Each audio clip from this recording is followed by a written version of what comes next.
to this computer। कल हमने पढ़ा था, कल का हल्का सा रिवीजन लेंगे हम क्लास का। कल हमने क्या क्या पढ़ा था?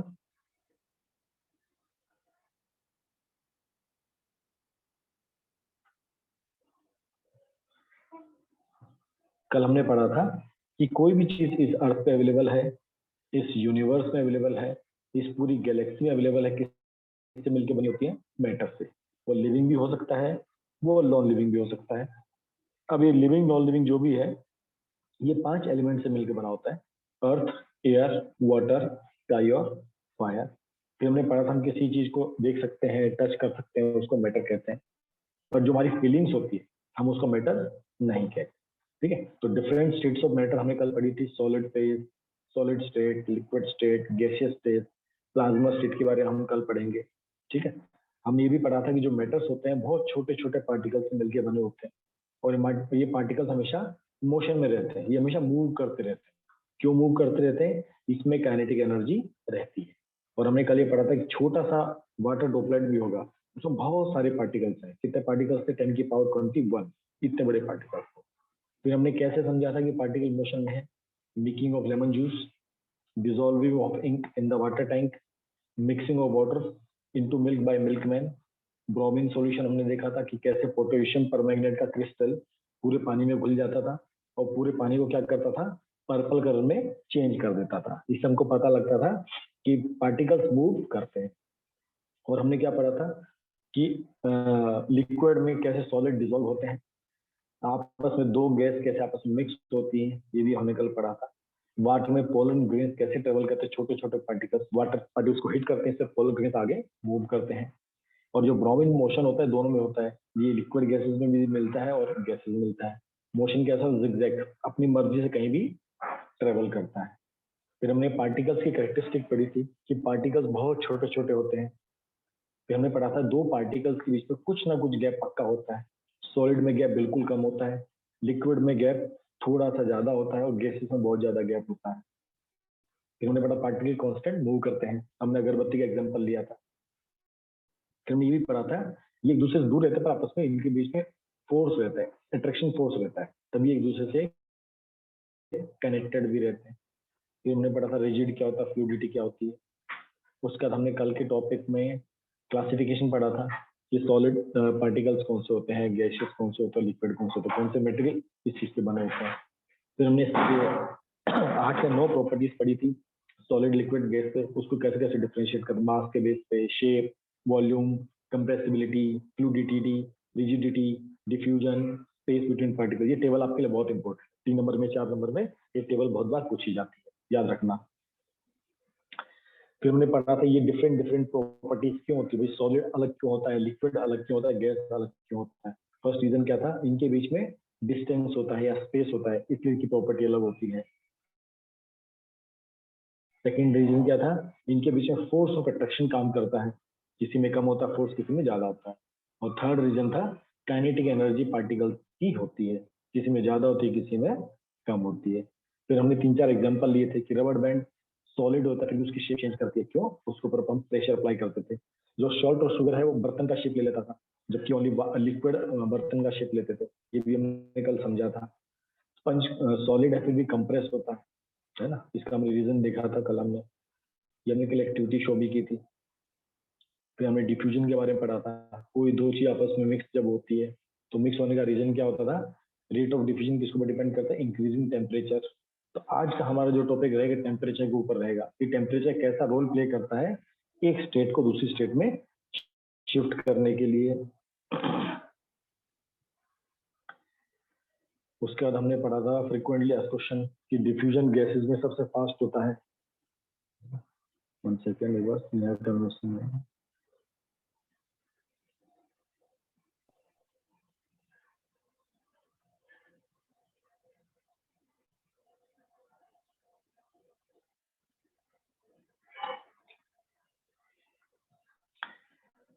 फिर हमने आगे पढ़ा था कि घर में जो किचन में जो खाना बनता है वो हमारे तक कैसे पहुंच जाता है। ठीक है, हमने ये पढ़ा था। फिर हमने पढ़ा था फ्रेग्रेंस ऑफ बर्निंग स्टिक, जैसे पूरे रूम में स्प्रेड है तो पूरे घर में स्प्रेड हो जाती है। फिर हमने कल पढ़ा था जो घर में एलपीजी सिलेंडर होते हैं, अब उसमें लीकेज होता है, कैसे डिटेक्ट होता है? केमिकल होता है, कौन सा? इथाइल मर्सप्टेन, ये याद रखना, 1 नंबर में कई बार पूछा जाता है। फिर हमने डिफ्यूजन इन लिक्विड्स पढ़ा था, फिर हमने डिफ्यूजन इन सॉलिड्स भी पढ़ा था कि कई दिन तक अगर आप ब्लैक बोर्ड रख के कुछ लिखोगे, उसको छोड़ दोगे, कुछ दिनों आप क्या देखोगे, वो एकदम डार्क हो जाता है, उसको मिटाना थोड़ा मुश्किल है, आपको स्पेशल केमिकल यूज करना पड़ता है। ठीक है, तो ये हमने कल पढ़ा था। आई थिंक यहाँ तक सबको क्लियर है। आगे चल सकते हैं अभी।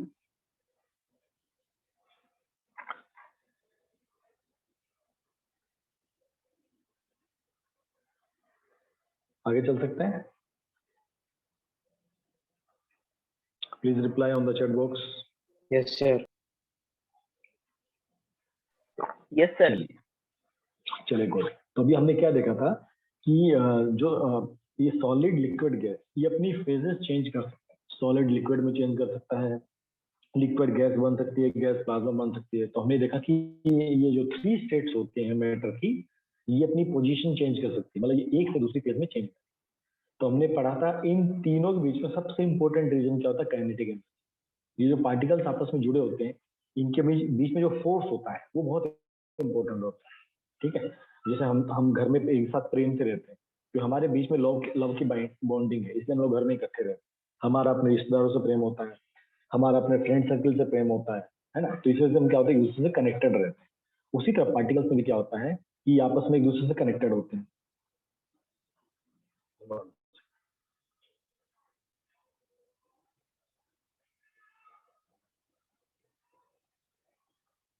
ठीक है, तो ये एक दूसरे से क्या होते हैं, सब कनेक्टेड होते हैं।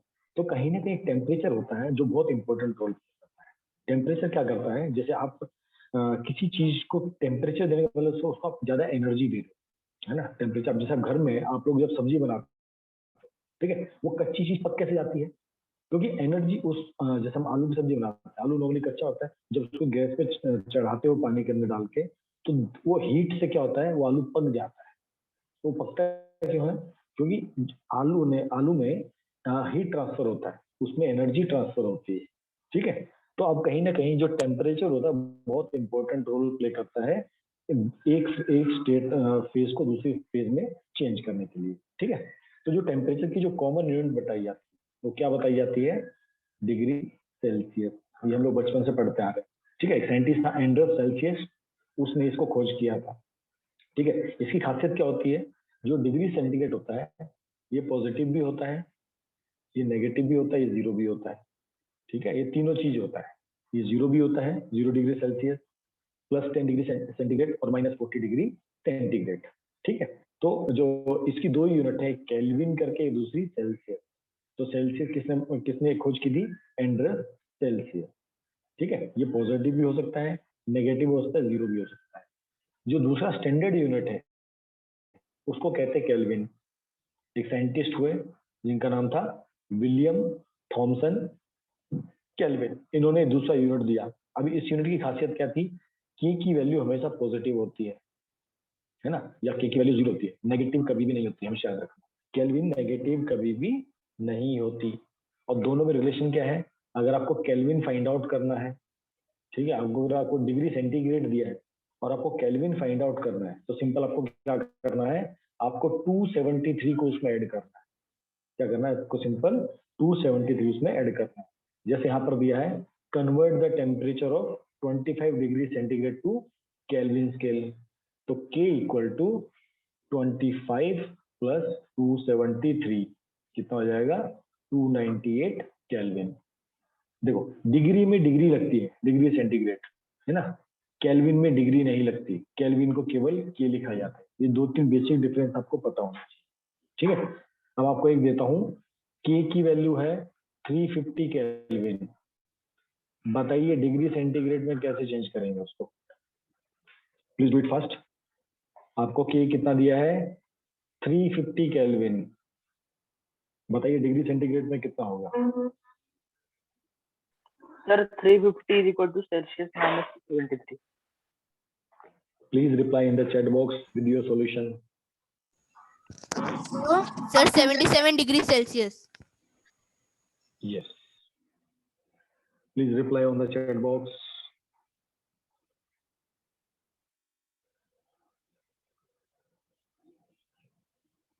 तो हम सिंपल क्या करेंगे,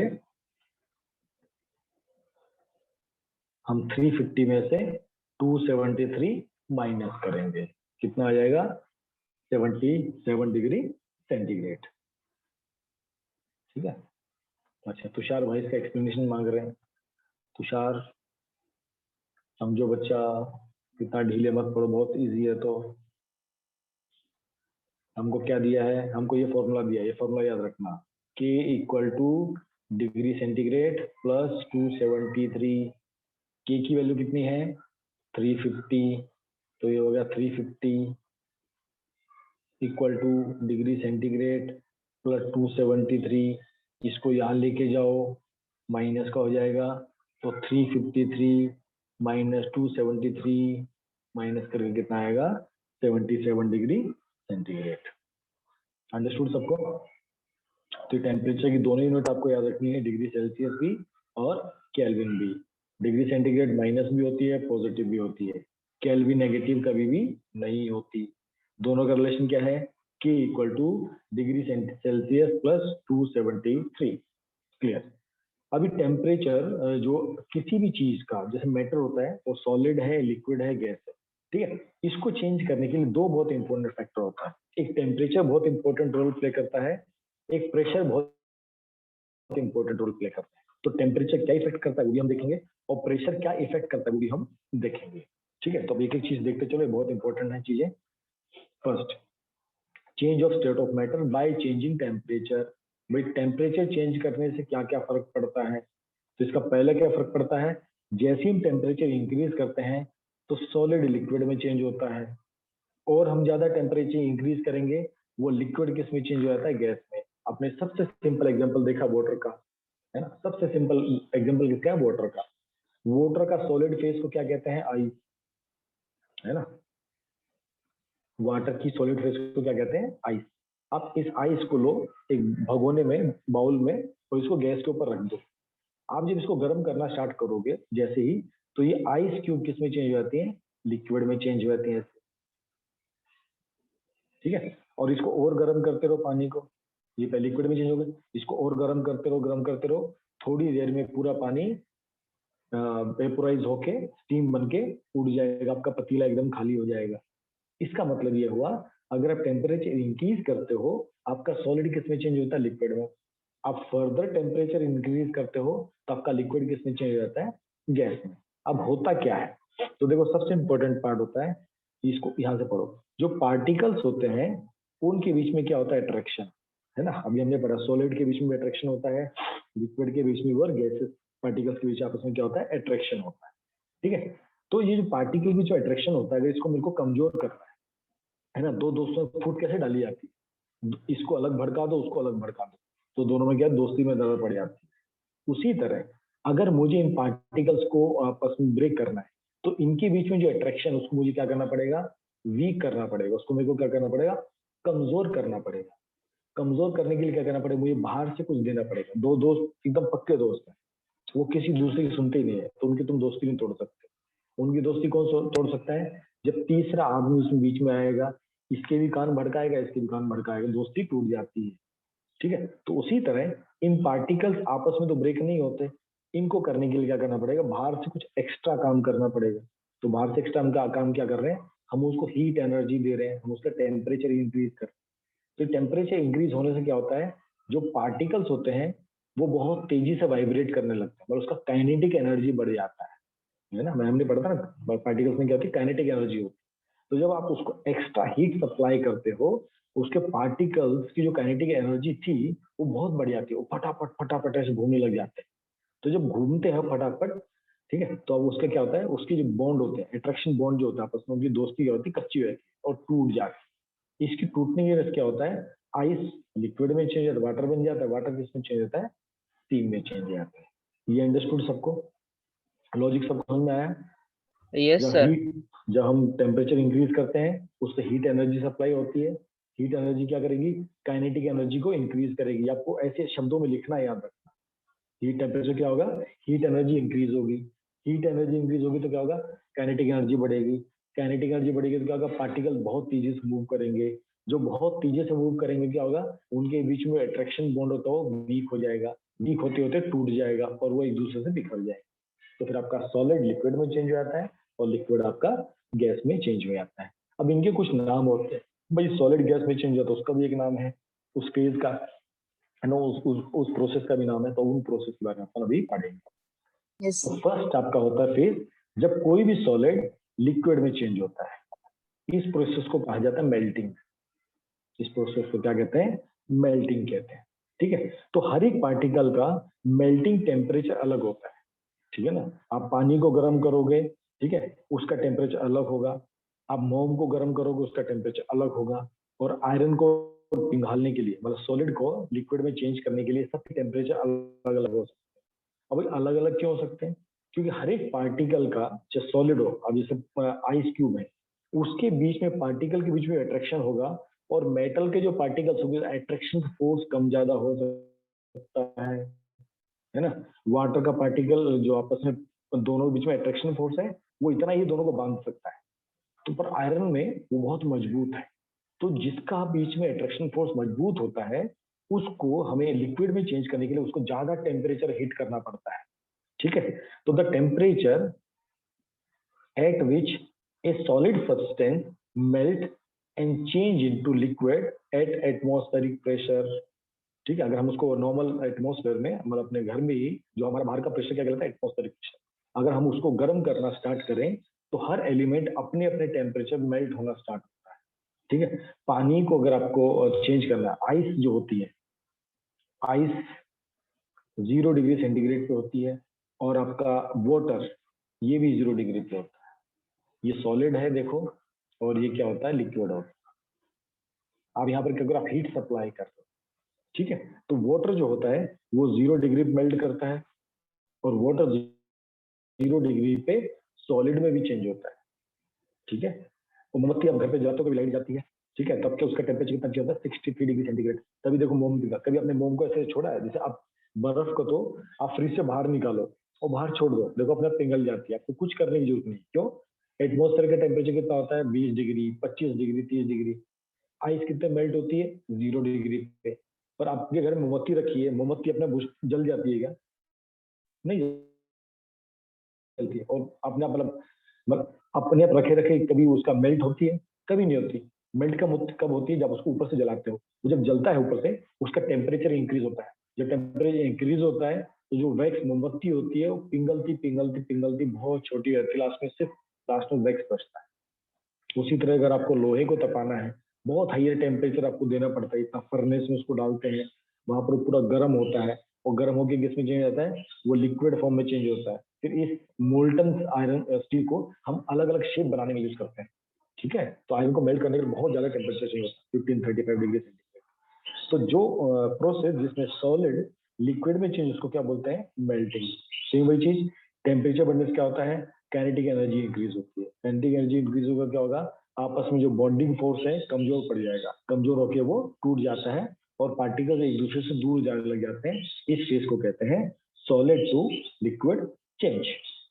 हमको कुछ एक्स्ट्रा एनर्जी देनी पड़ती है, याद रखना हमेशा। ठीक है, सेकंड प्रोसेस कहलाता है लिक्विड टू द गैस। जब लिक्विड, कोई भी लिक्विड जैसे पानी को अगर आपको स्टीम बनाना है, इस प्रोसेस क्या कहते हैं, बॉइलिंग।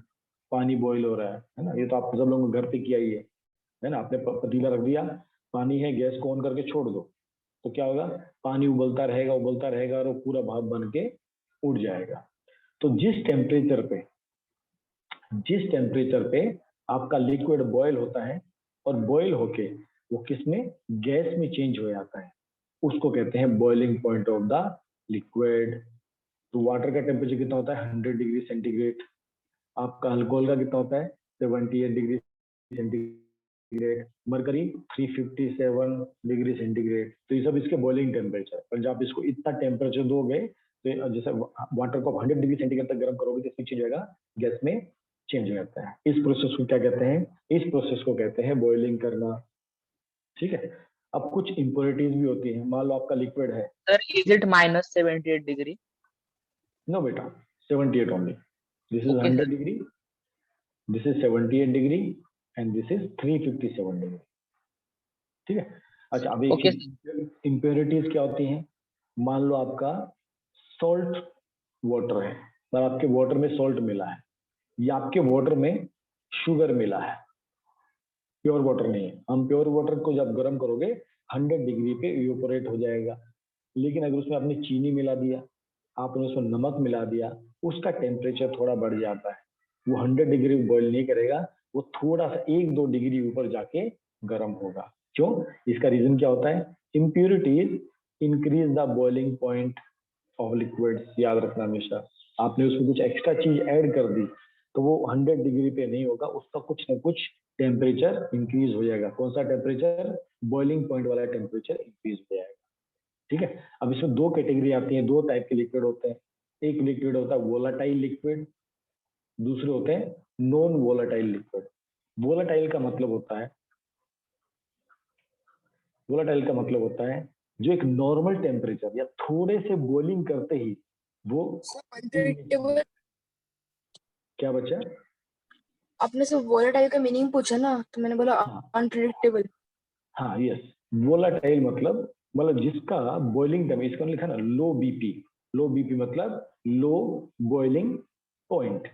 तो मतलब अगर आपने उसको थोड़ा सा गर्म किया तो क्या होता है? वो अपने आप ही हवा में उड़ जाता है।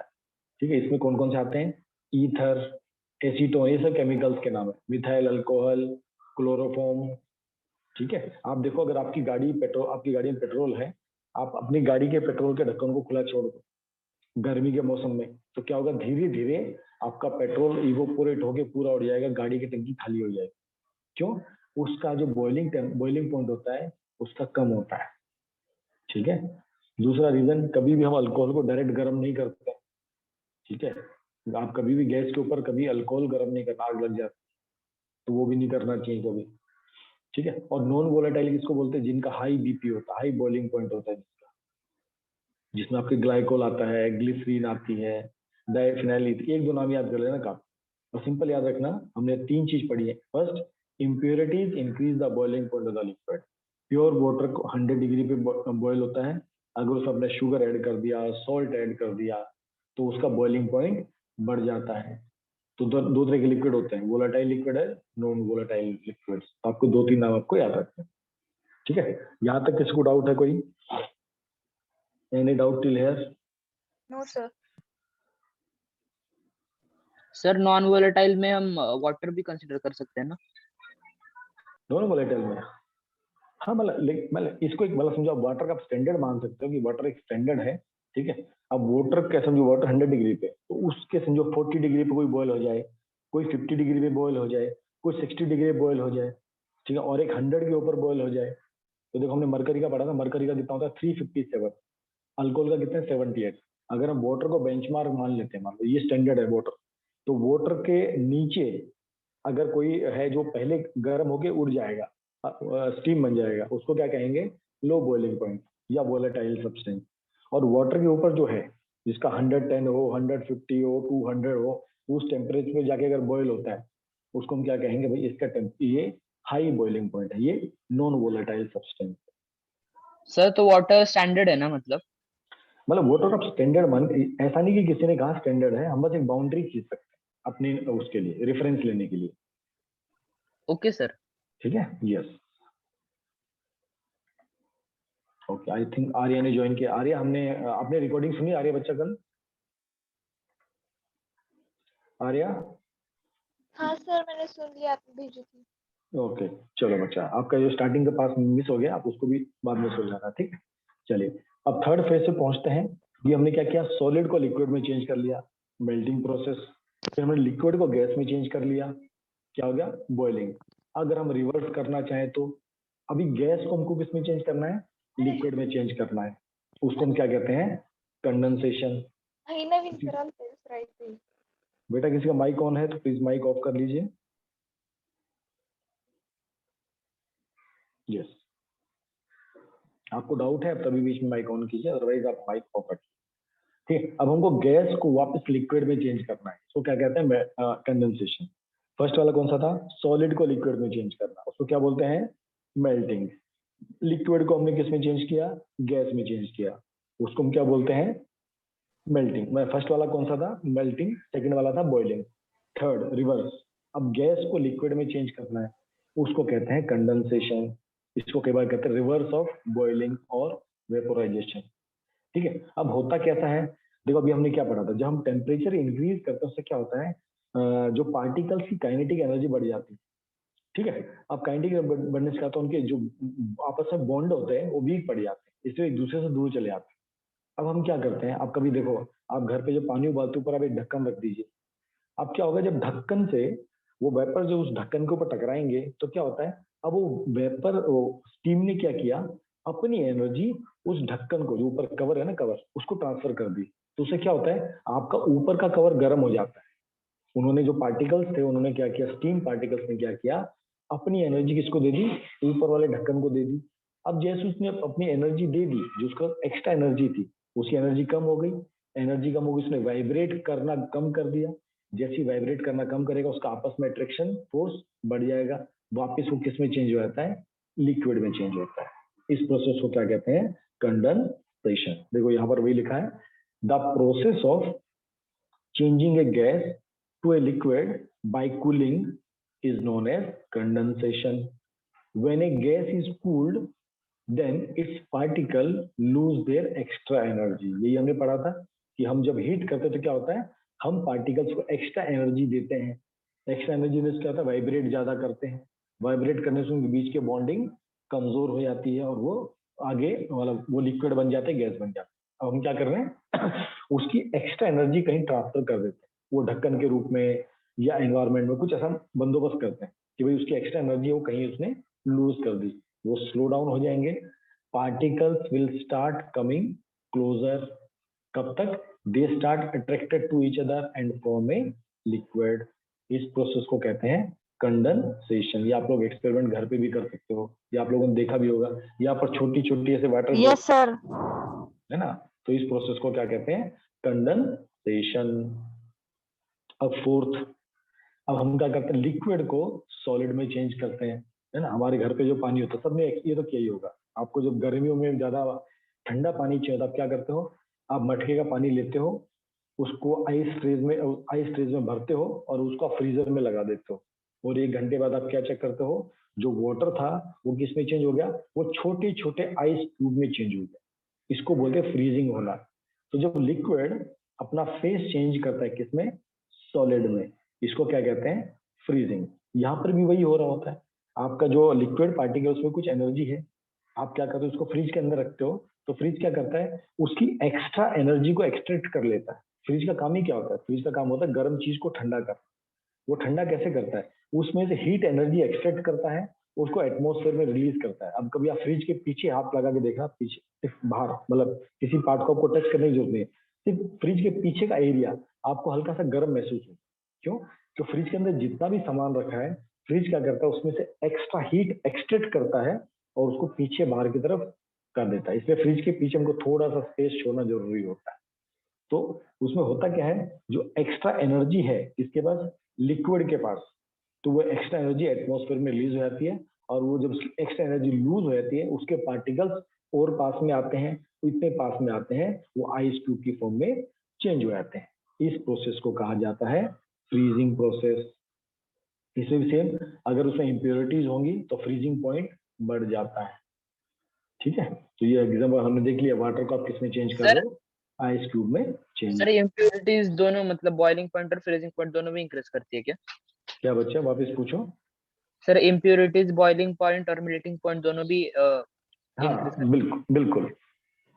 आप जैसे अगर आप क्या कहते हैं, अगर आप क्या कहते हैं चीनी का पानी उसको फ्रिज में रख दो, तो और एक आइस क्यूब मतलब सिंपल प्योर वाटर आप उसमें फ्रीजर में रख दो, आप थोड़ी देर में देखोगे आपका जो आइस क्यूब होगा वो जल्दी मेल्ट, जल्दी क्या कहते हैं, जल्दी आपका फ्रीज हो जाएगा, जल्दी उसका आइस क्यूब बन जाएगा, एज कम्पेयर टू आपका ये वाला बात। मैं तो कई बार कर, जब हम आइसक्रीम बनाते हैं, हम आइसक्रीम क्या करते हैं, मैं तो नॉर्मली क्या करता हूँ, दूध के अंदर क्या करता हूँ, मैंने समझो बॉर्नविटा ऐड कर दिया है ना, या कोई मैंने उसमें फ्लेवर ऐड कर दिया, उस ऐड करके उसको मैं फ्रिज में रख देता हूँ, तो मैं देखता हूँ कि वो आइस क्यूब की तरह सॉलिड नहीं होता है, या होता तो उसको बहुत टाइम लग जाता है। आप भी कभी ट्राई करके देखना, ठीक है, आज ही करना घर पे ट्राई।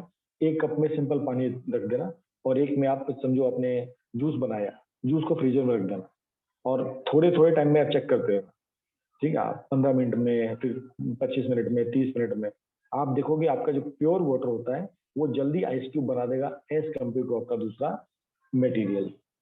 अंडरस्टूड है? ठीक है, यस सर। चलिए अब एक इंपॉर्टेंट चीज हम लोग पढ़ेंगे, इस पे देखो ध्यान देना। देखो अभी हमने थोड़ी देर पहले क्या पढ़ा था, जो आइस क्यूब होती है, जो आइस होती है वो 0 डिग्री पे सॉलिड बन जाती है। और हमने ये भी पढ़ा था जो वाटर होता है वो 0 डिग्री पे मेल्ट होता है ना, अभी आपको मैंने ये बताया था, है ना। जो आइस क्यूब होती है वो लिक्विड टू, अगर हम इसको देखते हैं, water, water, water to ice, इन दोनों को, इसको, इस वाटर से आइस में जो चेंज होता है वो जो टेम्परेचर होता है वो 0 डिग्री होता है, ठीक है। और वाटर जब स्टीम में चेंज होता है तभी 100 डिग्री होता है। मतलब वाटर का टेम्परेचर भी 0 डिग्री है, आइस का टेम्परेचर भी 0 डिग्री है। अब देखो एक लिक्विड था और एक आइस था, है ना। आइस सॉलिड है, वाटर क्या है, लिक्विड है, पर दोनों इस 0 डिग्री पे मिलते हैं। अगर आप ध्यान दोगे तो वो 0 डिग्री से थोड़ा इधर गया तो आइस बन जाता है, और आइस को 0 डिग्री से थोड़ा सा ऊपर आया वो वाटर बन जाता है ना। अब भाई हम तो उसमें हीट ऐड कर रहे थे, अभी हमने क्या सीखा था कि सॉलिड को लिक्विड में चेंज करने के लिए आपको हीट देनी पड़ती। अब भाई तुम पानी को, ये वाटर को, है ना, ये मतलब ये आइस क्यूब, इसको आइस क्यूब को, आप आइस क्यूब को हीट कर रहे हो, उससे क्या बन रहा है, वाटर। अब ये 0 डिग्री पे थी, आपने इसको हीट दिया, वाटर भी बना 0 डिग्री पे, तो भाई हीट कहाँ गई, है ना सोचने वाली बात। आपका आइस क्यूब का टेम्परेचर आप कभी भी चेक करना, वो 0 डिग्री रहता है।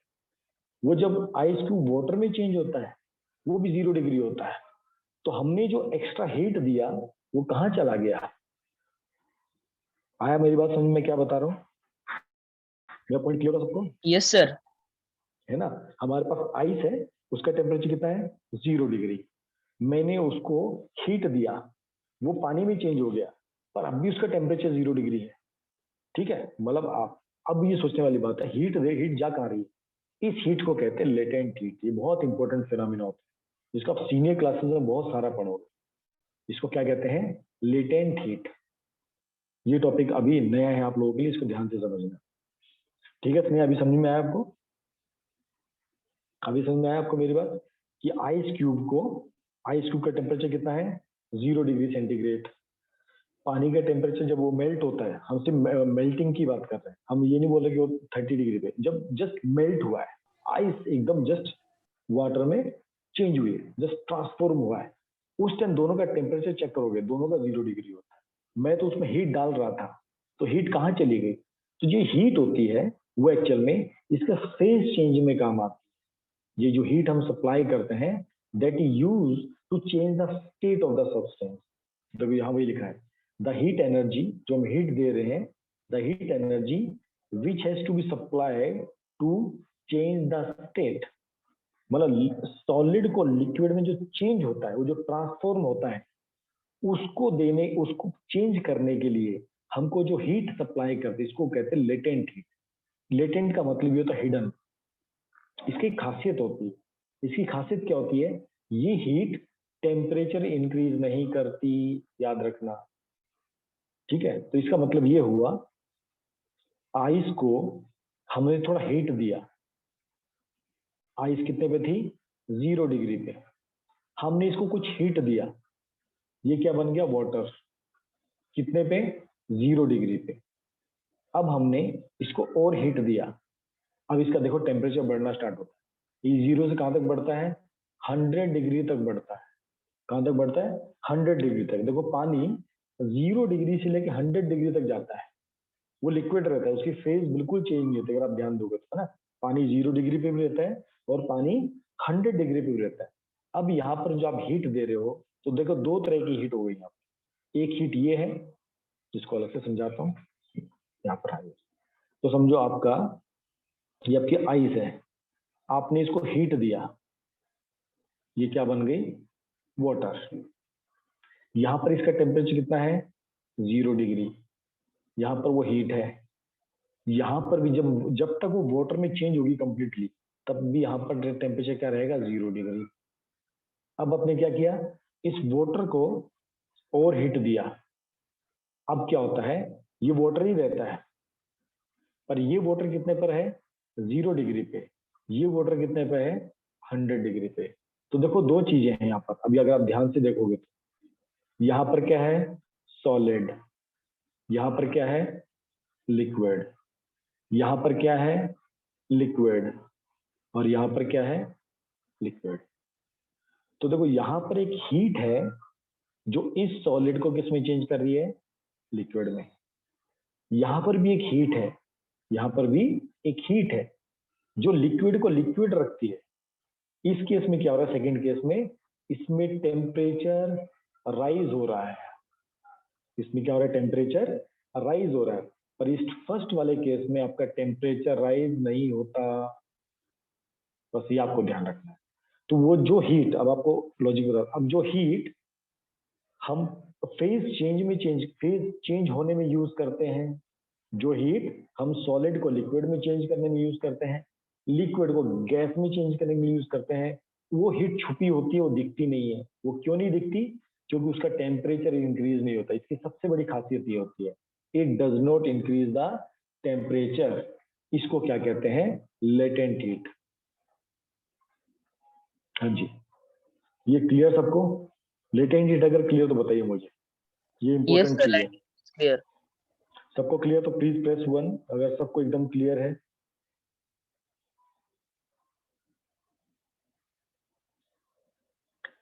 यस, आप सब बच्चों रिक्वेस्ट है 1 एक ही बार प्रेस करना, आपको बार बार प्रेस करने की जरूरत नहीं। Press only 1 time.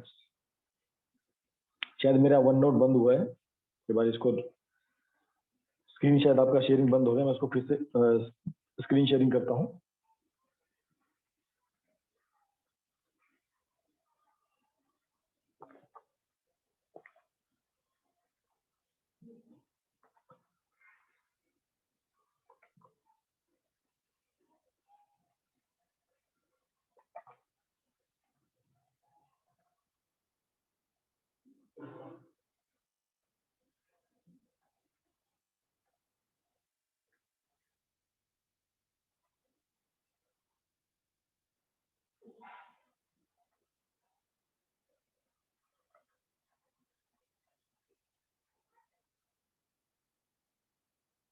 One second बच्चों, मैं स्क्रीन शेयरिंग फिर से करता हूँ, पेज गायब हो गया थोड़ा।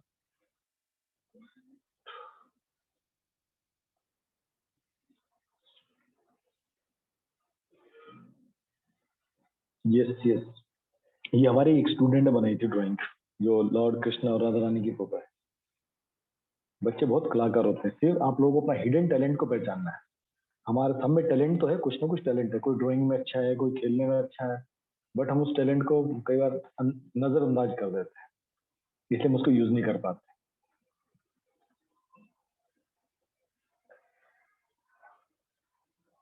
चलिए गुड, अभी स्क्रीन दिख रहा है सबको? यस, तो सबको क्लियर आई थिंक? यस, अभी देखो स्क्रीन दिख रहा है सबको? अभी दिखाई देगा आपको।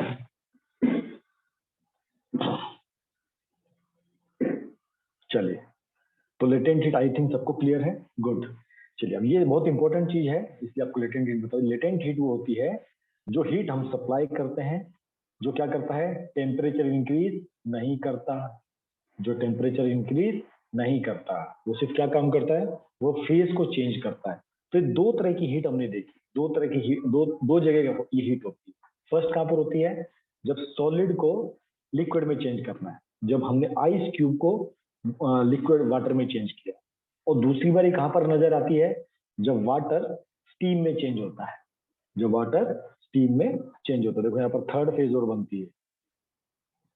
अब यहाँ पर आपका लिक्विड बन गया था, अब यहाँ पर अगेन आपका वाटर है, आपने फिर से इसको हीट दिया, अब ये बन गया आपका steam.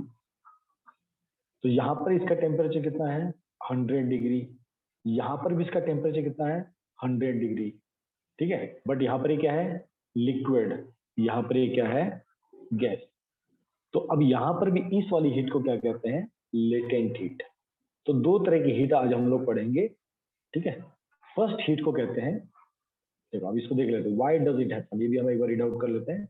Why does it happen, the latent heat which we supply is used up, वो कहाँ पर काम आती है, to overcoming the forces of attraction between the particles, दो पार्टिकल्स के बीच में जो फोर्स है, अट्रैक्शन फोर्स है, उसको कम करने के लिए, उससे ओवरकम करने के लिए, ताकि वो सॉलिड टू लिक्विड में चेंज हो जाए और लिक्विड टू गैस में चेंज हो जाए। ठीक है, since there is no increase in the kinetic energy, इस टाइम जो हीट होती है, देखो हीट दो काम करती है, ठीक है, जो हम हीट सप्लाई करते हैं दो काम करती है। एक काम क्या करती है, ये अट्रैक्शन फोर्स को कम वीक कर देती है, और एक काइनेटिक एनर्जी इंक्रीज करती है। तो जब टेम्परेचर बढ़ता है, इसका मतलब ये हो कि काइनेटिक एनर्जी बहुत बढ़ गई है, और इतनी बढ़ जाती है कि अब ज्यादा काइनेटिक एनर्जी नहीं बढ़ती। उसका क्या होता है, अब फोर्स, ठीक है ना, तो आपने स्टार्टिंग में क्या था, आपने उसको हीट सप्लाई किया, उससे क्या होता था, उसका टेम्परेचर बढ़ता था। जैसे मान लो -40 डिग्री की आइस है, -40 डिग्री की आइस है, आपने उसको हीट सप्लाई करना स्टार्ट, तो -40, -30, -20, -10, जीरो आने तक वो आइस ही रहेगी, है ना, वो जीरो आने तक क्या रहेगी, वो आइस ही रहेगी। लेकिन अब यहाँ पर हीट क्या कर रही है, ये हीट यहाँ पर क्या कर रही है, ये काइनेटिक एनर्जी बढ़ा रही है। तो जब काइनेटिक एनर्जी बढ़ा रही है, क्या कर रही है, उसका टेम्परेचर राइज करती है, उसका टेम्परेचर राइज करती है। लेकिन जैसे ही हम 0 डिग्री पे पहुंचते हैं, अब काइनेटिक एनर्जी वहां पर ज्यादा रोल प्ले नहीं करती। अब जो काइनेटिक एनर्जी उसमें आ चुकी थी, अब वो क्या करती है, अब वो एक फोर्स लगाती है पार्टिकल्स के बीच में, और पार्टिकल्स को एक दूसरे से दूर लेके जाने का काम करती है। इस टाइम में टेम्परेचर इंक्रीज नहीं होता, यहाँ पर सिर्फ क्या होता है, हम क्या करते हैं, सिर्फ उन दोनों फोर्सेस को बाहर लेने में काम करते हैं। तो इस हीट को क्या कहते हैं, लेटेंट हीट। तो दो तरह की लेटेंट हीट होती है। फर्स्ट होती है latent heat of fusion. Fuse मतलब होता है चीज मेल्ट होना, अगर फ्यूज को आप समझोगे, फ्यूज मतलब होता है मेल्ट होना। तो यहाँ पर क्या हो रहा है, जब सॉलिड लिक्विड में चेंज होता है, जब सॉलिड लिक्विड में चेंज होता है, इसको हम क्या कहते हैं, लेटेंट हीट ऑफ फ्यूजन। ठीक है, अब इसकी क्वांटिटी कितनी होती है, अगर हम 1 kg सॉलिड आइस लेते हैं और इसको हम वाटर में चेंज करते हैं, ठीक है, तो हमको इतना एनर्जी सप्लाई करना पड़ता है। ये फिगर याद रख, मान लो आपके पास 1 kg आइस है, आपको उसको वाटर में कन्वर्ट करना है, तो उसको आप तब तक गर्म करते रहो जब तक वो वाटर में पूरा चेंज नहीं होता, तो उस टाइम टेम्परेचर नहीं बढ़ेगा। तो आपको इतना एनर्जी 3.34 इंटू 10⁵ जूल्स पर केजी, 1 kg के लिए आपको इतना हीट देना पड़ेगा। देखो यहाँ पर एक सेटअप बना हुआ है, इस बर्नर से हम उतना हीट सप्लाई करेंगे, फिर आपका क्या होगा, आपका आइस किस में चेंज हो जाएगा, आपका वाटर वेपर्स में चेंज हो जाएगा। इससे डायग्राम दूसरा है, लिक्विड टू गैस का मैंने लगा दिया, अच्छा नीचे वाला एक डायग्राम ऊपर है, सॉरी। सर मतलब वो डायरेक्टली चेंज होगा? हाँ बच्चा, वो नहीं, ये डायरेक्टली नहीं, यहाँ पे शायद मैंने एक डायग्राम नहीं लगाया, मैं यहाँ पे सर एक डायग्राम मतलब लगाना आइस भूल के गया। बाद वो लिक्विड होगा, फिर वो मतलब स्टीम में जाएगा ना? बाद में पहले आइस क्यूब थे, आइस क्यूब पहले वाटर में चेंज हो, तो आइस क्यूब को वाटर में जो चेंज करते हैं, सर उसमें लेकिन कितनी एनर्जी, लेटेंट, सर आपने लिखा है latent heat of fusion, sir वहाँ पे सॉलिड टू लिक्विड मतलब डायरेक्ट हुआ ना चेंज? सॉलिड टू लिक्विड ना, हाँ मतलब सॉलिड लिक्विड में चेंज हो रहा है, डायरेक्टली होता है बच्चा।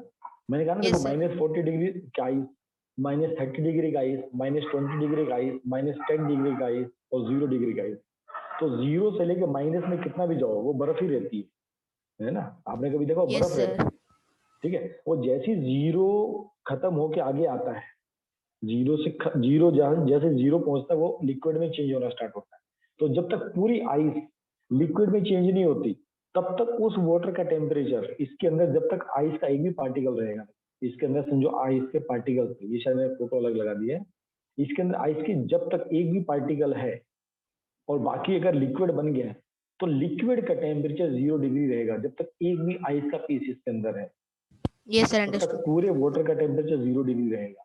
अब पूरी आइस जब वाटर में चेंज हो जाती है, अब क्या होता है, अब उसका टेम्परेचर बढ़ना स्टार्ट होता है, ठीक है।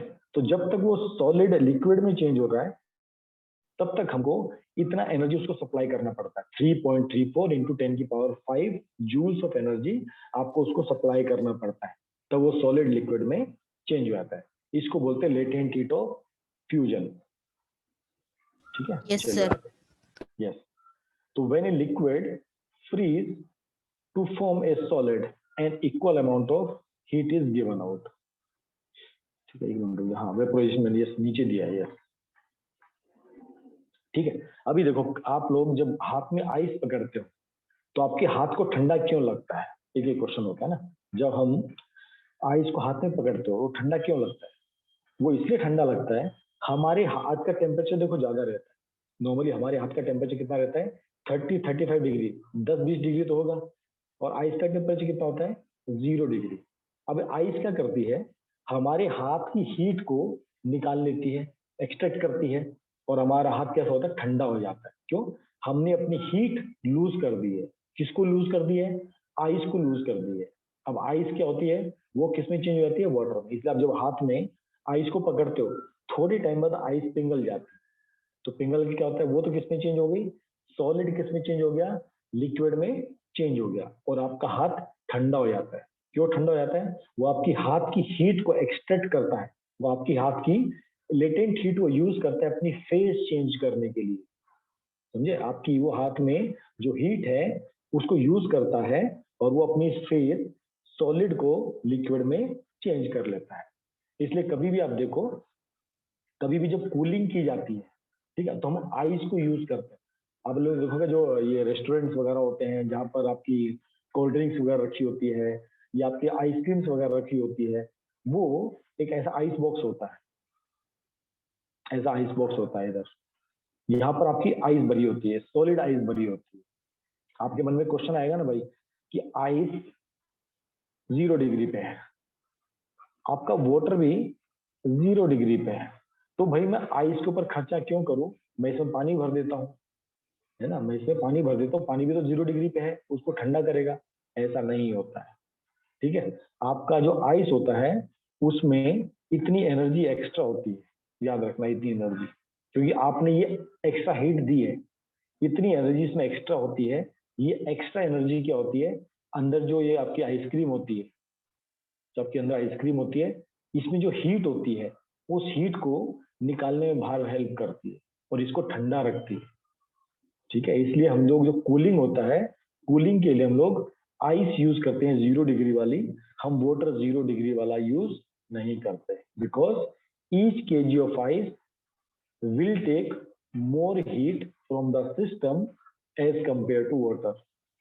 क्योंकि आइस जब हीट एक्सट्रैक्ट करेगी तब तो लिक्विड में चेंज होगी, क्योंकि आइस में कैपेसिटी है हीट एक्सट्रैक्ट करने की, पानी में वो कैपेसिटी नहीं है हीट एक्सट्रैक्ट करने की। इसलिए कूलिंग के लिए पानी भी अगर 0 डिग्री पे है, आपकी आइस भी अगर 0 डिग्री पे है, तो कूलिंग में आप आइस को यूज करते हो, आप वाटर को यूज नहीं करते हो। क्यों नहीं यूज करते हो? क्योंकि जब आइस होती है वो सिस्टम से ज्यादा हीट निकाल सकती है। अंडरस्टूड ये बात? सर यस, सर आइस जब हमारे हाथ मतलब सरफेस को टच करती है तब उससे हीट एक्सट्रैक्ट करती है लिक्विड फॉर्म हमारे में हाथ कुछ से, हमारे हाथ से, हाँ यस, वो वाटर नहीं कर पाता क्योंकि वो ऑलरेडी लिक्विड फॉर्म में होता है। क्या मैं ऐसा वो बोल ऑलरेडी सकता लिक्विड फॉर्म में होता है, यस, क्योंकि उसके अंदर हीट नहीं, उसके अंदर एनर्जी नहीं होती, क्योंकि वाटर में उतनी कैपेसिटी नहीं होती। आप हाथ में ठंडा पानी पकड़ो और एक हाथ में आप आइस का क्यूब पकड़ो, ठीक है, आपका जो पानी वाला हाथ है वो ज्यादा ठंडा नहीं होगा, बजाय आपका जो आइस वाला हाथ है वो जल्दी ठंडा होगा, क्योंकि आइस में प्रॉपर्टी होती है, आइस ज्यादा हीट एक्सट्रैक्ट कर सकती है, इसी को लेटेंट हीट कहते हैं।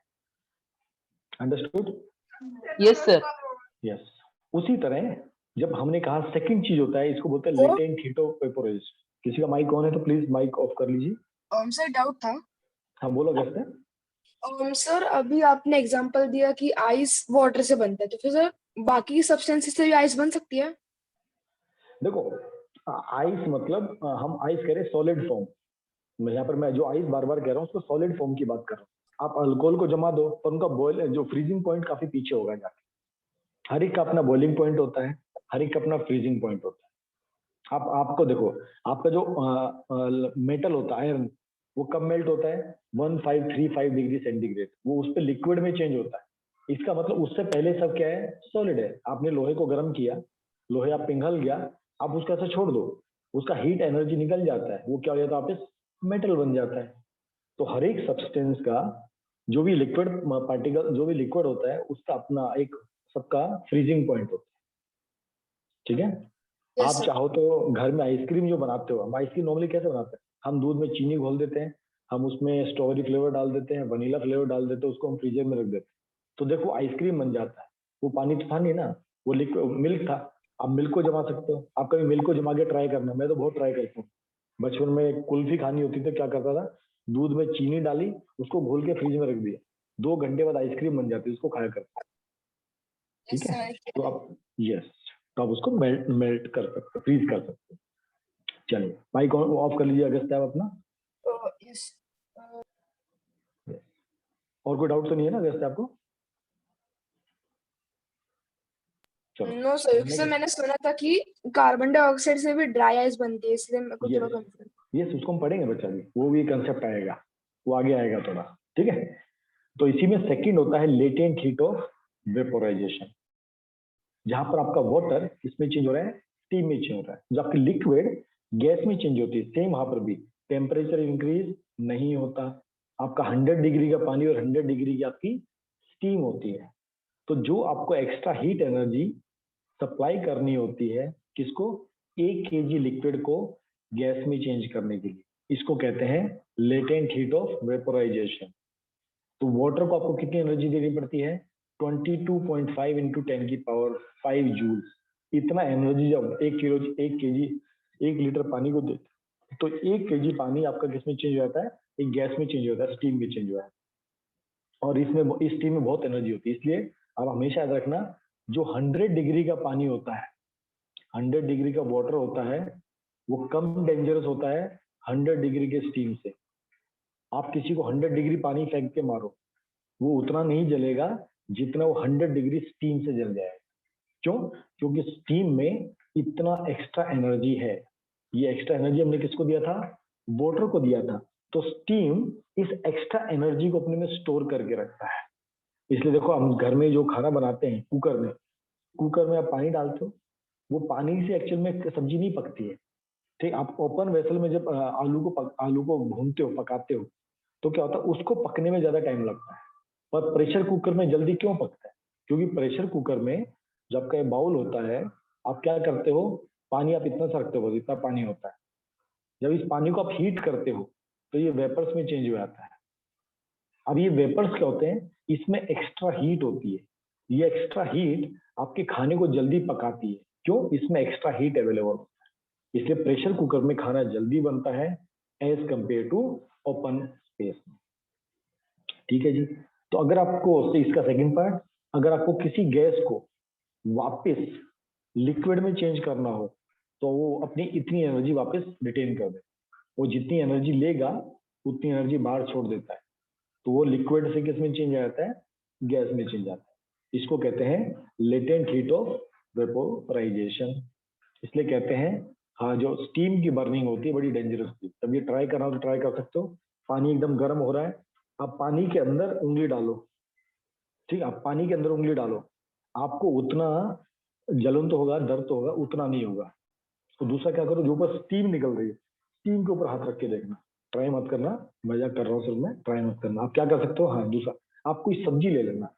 एक सब्जी को आप क्या करना, एक आलू को पानी के अंदर डाल देना, और एक आलू में चाकू लगा के उसको स्टीम के ऊपर रखना। आप देखना कौन सा जल्दी पकता है। आप देखोगे जो आलू ऊपर रखा है, जो स्टीम वाले पोर्शन में रखा है, ऊपर जो गैस निकल के आ रही है, मतलब जो ऊपर गैस आती है, उसमें आप रखोगे स्टीम में, वो जल्दी पकेगा एज कम्पेयर टू जो पानी के अंदर है। ये क्यों? क्योंकि स्टीम में एक्स्ट्रा एनर्जी होती है। ये एक्स्ट्रा एनर्जी क्या होती है? ये होती है लेटेंट हीट ऑफ वेपोराइजेशन। ठीक है, because each kg of ice, each kg of steam is having more heat from the system as compare to 100 degree of water. Understood यहां तक? किसी को डाउट हो तो आप लोग पूछ सकते हो। Any doubt till here? Sir yes. कुछ लोग मतलब ऐसे विंटर में स्टीम लेते देखो, मतलब कितली में हाँ, पानी रखते हैं उससे ना, मतलब स्वा यस। सर तो उनको कुछ इंजरी क्यों नहीं होती? उनको इंजरी इसलिए नहीं होती, अभी हमें कंसेप्ट पढ़ेंगे इवोपोरेशन, ठीक है। वो आप Okay, देखो, जब आप कांस्टेंट, आप देखो अभी जैसे कोविड चल रहा था, लोग बहुत सारे स्टीम लेते थे। अब जो स्टीमर होता है ना, वो स्टीमर क्या करता है, वो जो स्टीम जो बन रही है उसमें उतना हीट एनर्जी नहीं होता है, उसमें उतना हीट एनर्जी नहीं होता, इसलिए बर्निंग नहीं होता है। और आप अगर उसको ज्यादा उसको ऐसे लगा के रखोगे, आपको उसमें हीट महसूस हो। इसलिए आदमी क्या करता है, वो नॉर्मली क्या करता है, तो बर्तन में पानी गर्म करता है, उसमें जो स्टीम निकलती है, ठीक है, उसको बहुत दूर से लेता है, उसको बहुत दूर से लेता है। उससे दूर से होता क्या होता है, वो जब तक वो गैस, वो स्टीम नीचे से ऊपर आती है, तब तक अपनी एनर्जी लूज कर चुकी होती है ज्यादा, वो हल्का हल्का तो उसको हीटिंग महसूस होता है।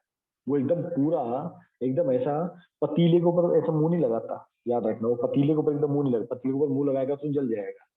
इसको पानी गर्म करता है, ये भगोने में लेता है और उसके ऊपर एक कपड़ा डालता है और अपने आप को ऐसे करने की कोशिश करता है। और उससे क्या होता है, एटमोस्फेयर में जो आसपास, क्योंकि बाहर टेम्परेचर कितना है 30 डिग्री, स्टीम का टेम्परेचर कितना है 100 डिग्री, तो वो तुरंत क्या होती है, कूल होने की कोशिश करती है। ठीक है, अभी आया समझ में? yes sir. चलो गुड। अगर किसी को डाउट, आगे चल सकते हैं। Any doubt till here? No doubt sir. चलो गुड। अभी आपका नेक्स्ट कंसेप्ट, अभी तक हमने देखो क्या पढ़ा था, वही सॉलिड। आपका सॉलिड किस में चेंज हो रहा है, पहले लिक्विड में चेंज हो रहा है, फिर आपका लिक्विड किस में चेंज हो रहा है, गैस में चेंज हो रहा है। पहले आपकी आइस थी, आइस क्या बना, वाटर बना, वाटर क्या बना, स्टीम बना। अब एक प्रोसेस ऐसी होती है, ये बीच में लिक्विड को गायब कर देता है।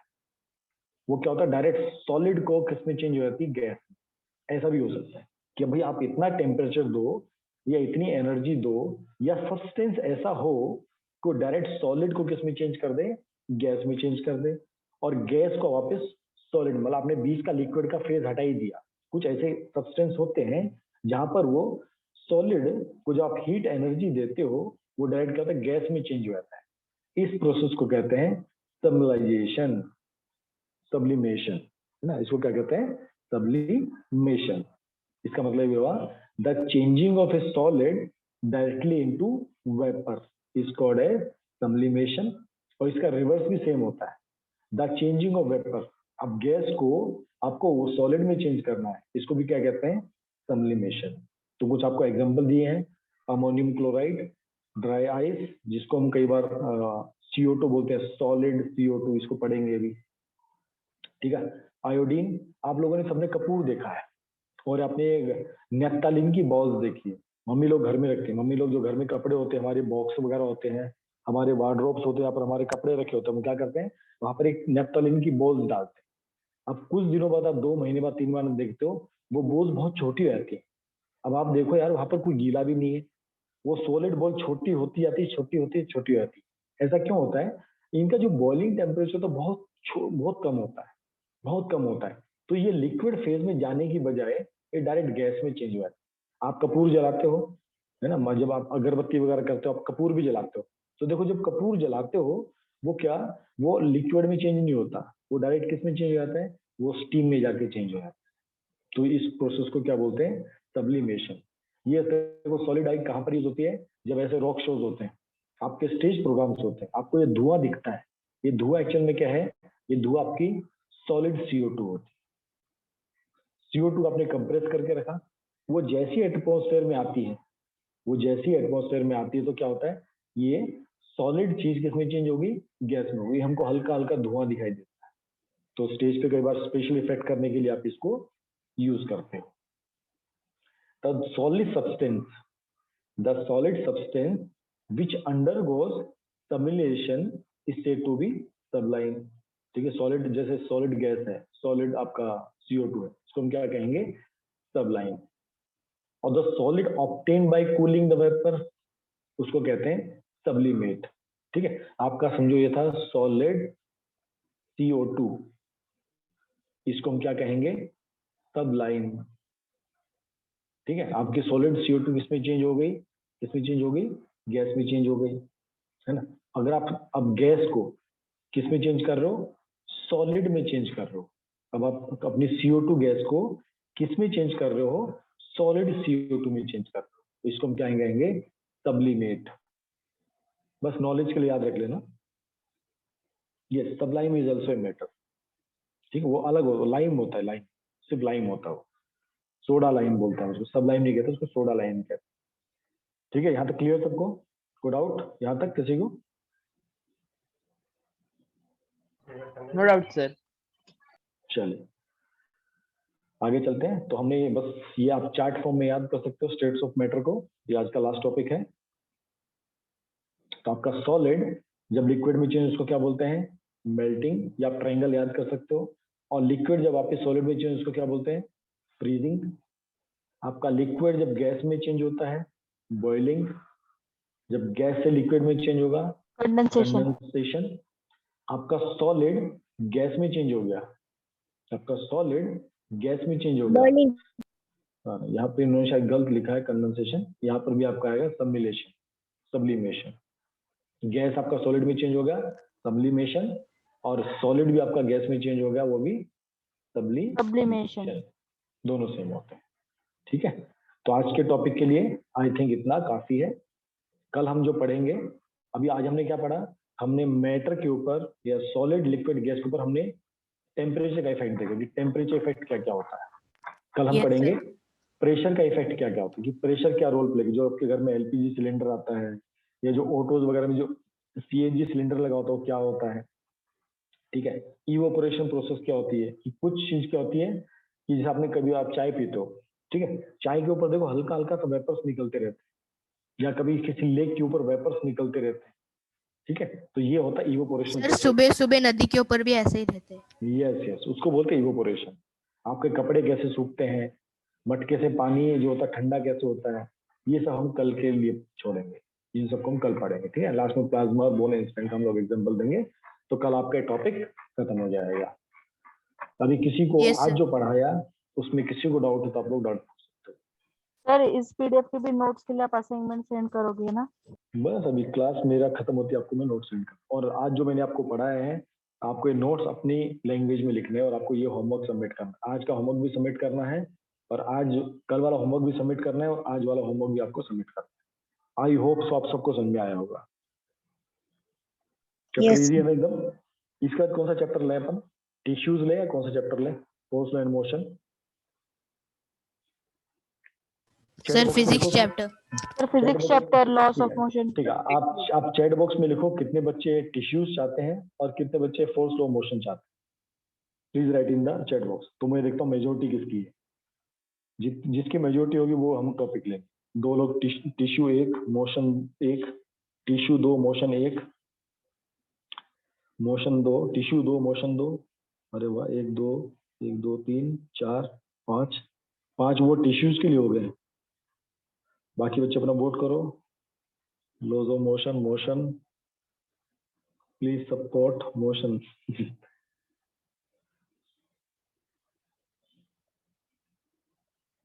मेरे को तो टिश्यूज में ज्यादा लग रहा है। आर्या बेटा आपका वोट क्या है? सर एक ही बच्चा है। देखो टोटल कितने कैंडिडेट, 9 में से 5 और 4 मोशन। मुझे तो टिश्यू ज्यादा दिख रहा है। बार बार वोट नहीं करना है, एक ही बार वोट करना है, ठीक है। प्लीज 2 बार वोट नहीं करना, आपको वोट एक सर मोशन ले लो, मोशन। मैं तो दोनों